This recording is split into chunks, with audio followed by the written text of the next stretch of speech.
I couldn't stay that close to this case. But it's surprising to me because it is widely presumed that when the feds have a case, they don't miss. So when only two of the five charges stick, and Diddy avoids, convictions on the harsher crimes, including the racketeering, which is the RICO, and then the S trafficking, it makes you wonder what happened and what was this all really about? Like, what happened? Like, did the prosecution really not do their job?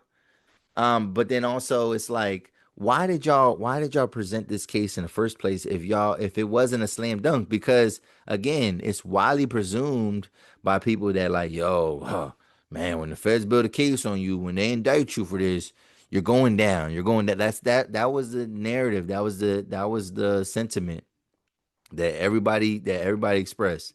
And so it makes you believe like, all right, well, there's no way that he's beating this case. You know what I mean? This is different than other high profile cases like OJ trial. The OJ trial was a state case. You know what I mean? That was a California case. This is federal. So it's like, all right, this is FBI. Like, the best investigators that they have. Why would they present something and why would they charge this man with these crimes if they did not have everything that they needed to do it? So that's what it makes me kind of question that. So many people say that the prosecution's case was all over the place. And yeah, like I said, we've seen all these different headlines.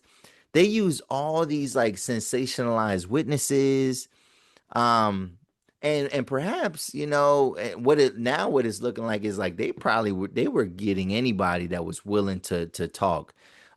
Maybe these were people that wanted the spotlight to testify, but they were looking nook and cranny. They were finding these people, you know, from everywhere, and like the stories were just getting crazier and crazier. But at the end of the day, the jury felt that all these testimonies did not amount to much evidence. You know what I mean? Like, this went on for 6 weeks. This trial went on for 6 weeks, and actually like 2 months. But the prosecution's case was like 6 weeks long. So you would think that, like, all right, man, because every time we saw a new headline and a new story, and I think that's one of the things that we had to realize, that like testimony is not fact, right? Testimony is not necessarily fact. Testimony is not necessarily the truth. And even though people are the media is trying to keep us updated, I think we have to, like, looking at this case, we have to start taking a step back and just realizing like that is just what this person said. That's not necessarily saying that they're lying, but that's what this person is saying. You still have to come with evidence to back up what you're saying. Like, you might not be lying. Like, you might be under oath and you might be telling the truth, but if you don't have like the smoking gun, a lot of times you're not gonna get no conviction. And yeah, that's what I'm saying. Like, they was telling all these personal details about everything that he likes to do, behind closed doors. Which, yes, it is here. It's making, it made me shudder a little bit, made me look at him a little funny. But at the end of the day, is that evidence of these charges, right? So, evidence is law. Evidence is law, and we seen it, and I think this is what happened, right? Because we're used to seeing people get railroaded in the court system, right? And we've seen instances of people getting convicted of crimes with piss poor circumstantial evidence, right? Like, where it's like, oh, he could have did this and he probably did this, and but like they don't have like a weapon, they don't have an eyewitness, they don't have any video footage, they don't have any fingerprint, but we have seen people get convicted for less, for more, right? In these instances, and maybe that's what the prosecution was banking on. Maybe they thought that they could pin something down, something circumstantial onto Diddy, and that the jury would automatically convict him. Maybe that's what they were banking on, because I'm thinking like, what happened? Well, I don't know. The jury spoke, and again, this is not a celebration, but it does make you think that it is possible to get a fair trial, because the tactics the prosecution was using, it really felt like everything was going to go their way, right? And even the media coverage, right? He definitely lost his case in the court of public opinion. Like everybody had him down and out, like he's getting arrested. But the more I watched certain coverage, I was hearing the sentiment where people were like, yo, he might walk, he might go free. They might not be able to pin this down. That was growing. That sentiment was growing and it was getting louder and louder. But at the same time, me being kind of cynical and also like cynical and skeptical, and I'm thinking like, what that mean? Like, I mean, like people get booked for less, people get convicted for less evidence, you know what I mean? And but again, maybe there was no actual evidence. It's just they were trying to pull at the heartstrings of these jurors, and the jurors did not bite. They didn't buy it. They didn't buy it. And so I did watch a couple press conferences, and it was the press conference really with all the lawyers.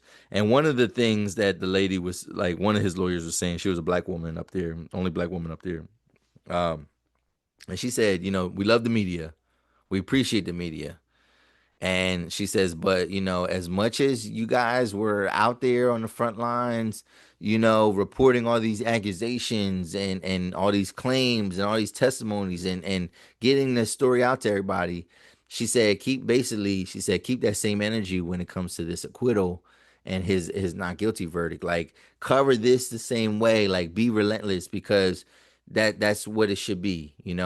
Now, some people will probably, the conspiracy theorists are probably going to say stuff like, oh, the jury was paid off.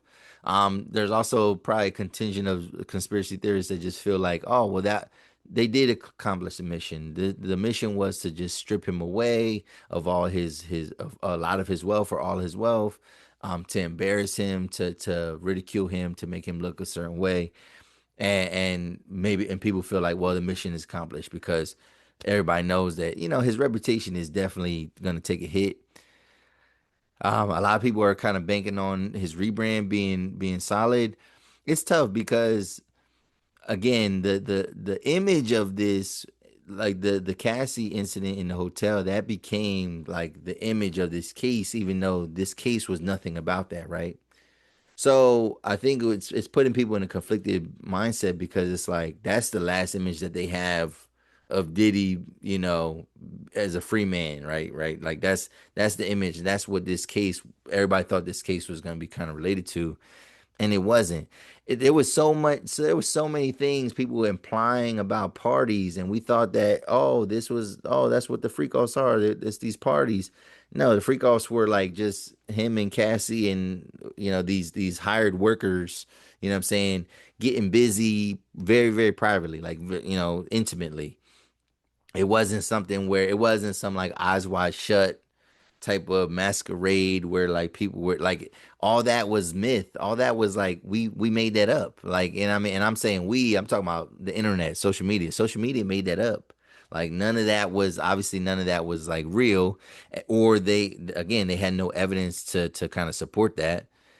And it's kind of wild. So I think the conflicting thing is, I actually do think that Diddy was, like, since that incident, right, with Cassie, with 2016, like, because you seen like the way he was, what he was calling himself, and like I think he was in the middle of like a rebrand, and then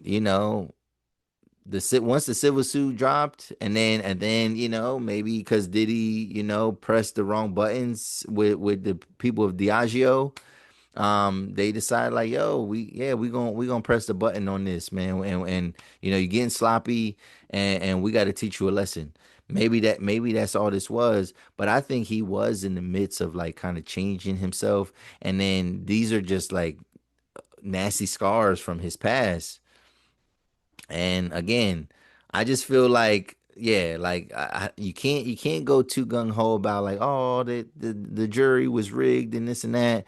Like, I don't know. Like, like, maybe if this was like some type of local township that had, this is a federal case, so like Like, no, the feds are supposed to do everything they can to make sure like they got good witnesses, they got good evidence, they got good testimonies, and it's not I can't see a jury being rigged in a black man's favor. So like, if that's your narrative, I think yeah, you gotta take the tinfoil hat off a little bit. I mean, it is what it is, and maybe the prosecution didn't do their job, or maybe they just really didn't have anything, to be honest. And but at the end of the day, this seemed like a waste of. I mean, shout out to, I feel bad for any victims, but it does seem like this is a waste of resources. You know what I mean? Because I think a lot of people, when it comes to the RICO, a lot of people were thinking that like some name was gonna drop and like it was gonna lead to, I even talked about these aliases that he used, right? I thought that was gonna be like, oh, that's the smoking gun. They're gonna start looking at stuff. Maybe more cases kind of pop up, but like it seems like there's a thing called double jeopardy, so you can't be, in certain instances, you can't be tried for the same type of crime unless unless it's a very new offense. But I think this is gonna drastically change the outcome of a lot of these civil lawsuits that were dropping on him. I think it's gonna change the landscape of that. And if there's no, even though civil is not always related to the crime, if there's no teeth in it, because yeah, you kind of, if he got convicted of a crime of these crimes, there's teeth in those claims. Now that he's not convicted of these big things, it makes everything just seem very circumstantial. But we'll see.